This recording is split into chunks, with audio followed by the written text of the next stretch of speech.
Hey, what's up? My name's Matt Taylor. I'm the friendly neighborhood dungeon master for Silo D&D, and today we're talking about fighting in the woods. Tavern Talk!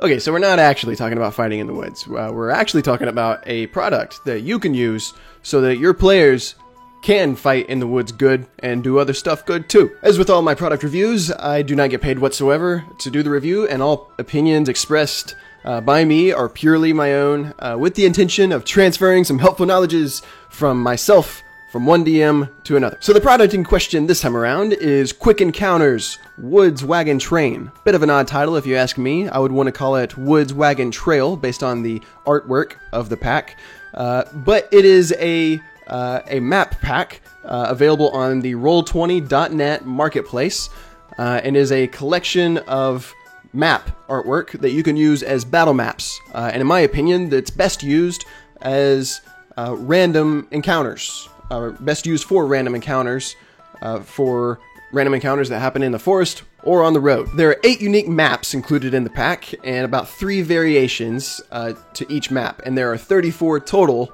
maps that come with the pack. 3/4 of the maps are simple variations to the original 8, but you get 8 unique maps. The variations include summer seasoned maps, fall seasoned maps, and even a few maps that include props and tokens like horses and wagons. The pack also includes several pieces of artwork like trees and shrubs and carts that fit with the overall art style of the maps, so you can freely add more trees or shrubs or whatever you need to your maps. There's a lot of detail in these maps, and what's really great about them is that they're super modular to fit your exact needs. If you need more trees or shrubs, then you can easily do that because of the style.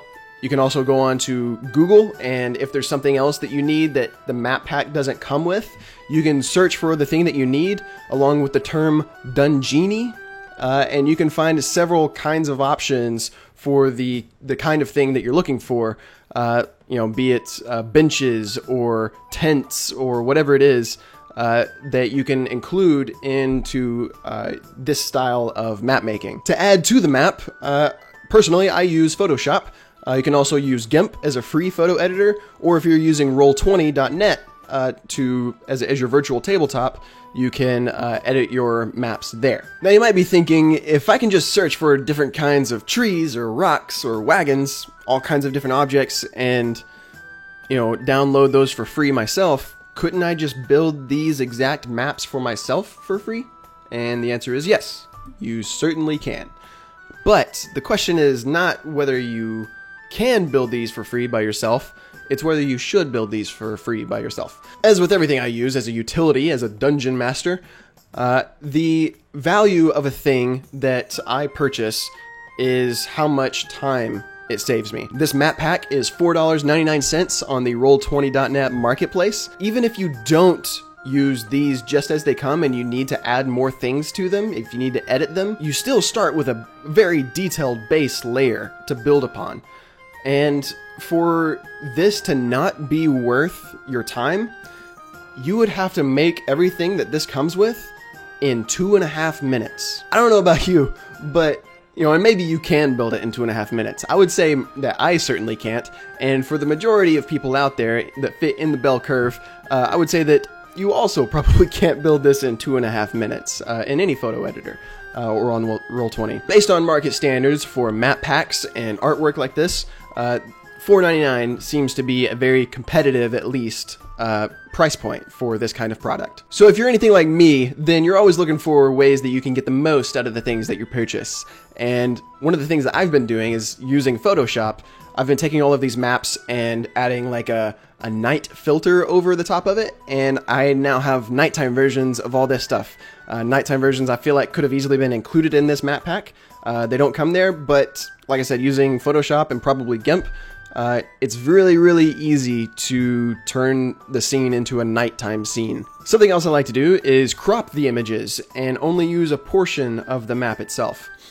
Each image is 50 inches by 50 inches in resolution, and that's way more resolution than you really need to deal with. So to save on both hard drive space and when I bring it into Fantasy Grounds so that it's not just massive, I cut the size in half to 25 by 25, the way it was intended to be, and then I crop in on the image, and I only use a 15-inch by 15-inch section of the map.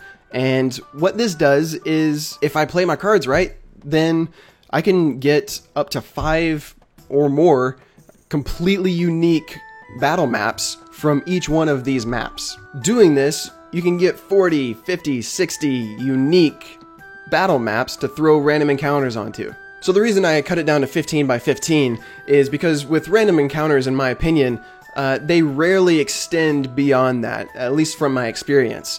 To get across a 15-inch, 15-square map, it takes a player character with a move speed of 30 feet, 2.5 moves to get all the way across the map. That's way more space than you need to fight a bunch of bad guys.